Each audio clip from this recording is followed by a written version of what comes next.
Hi, this is Jorge, head coach at E3 Training Solutions. This is our video number 4 for our educational series, and in this one we're gonna address what the concept of training levels, also known as training zones. What are training zones?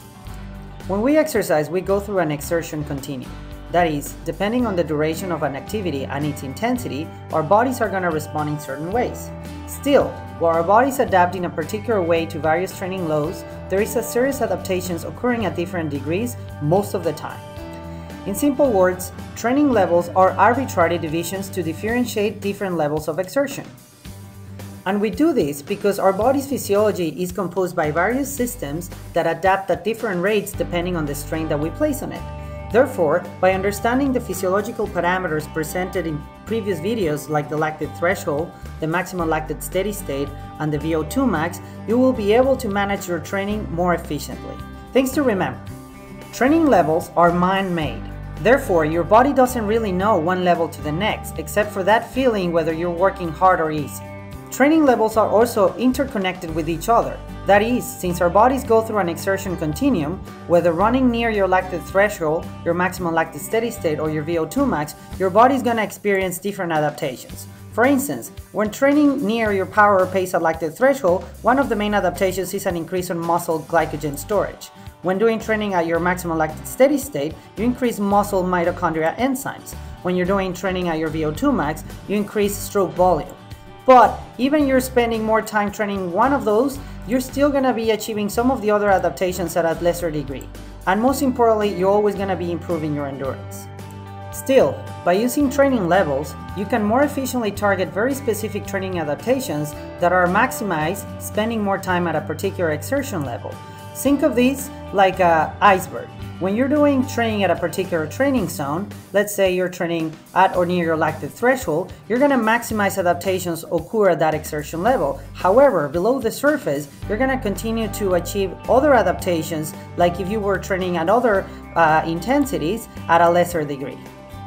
Androgon, co-author of the Training and Racing with a Power Meter book, developed 7 training zones based on his research. These are specifically for cycling, though they can be applicable to other sports.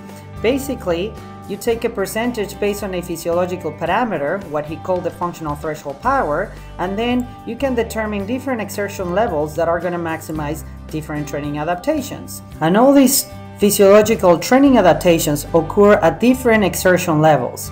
Some can be maximized by spending a little bit more time in certain levels.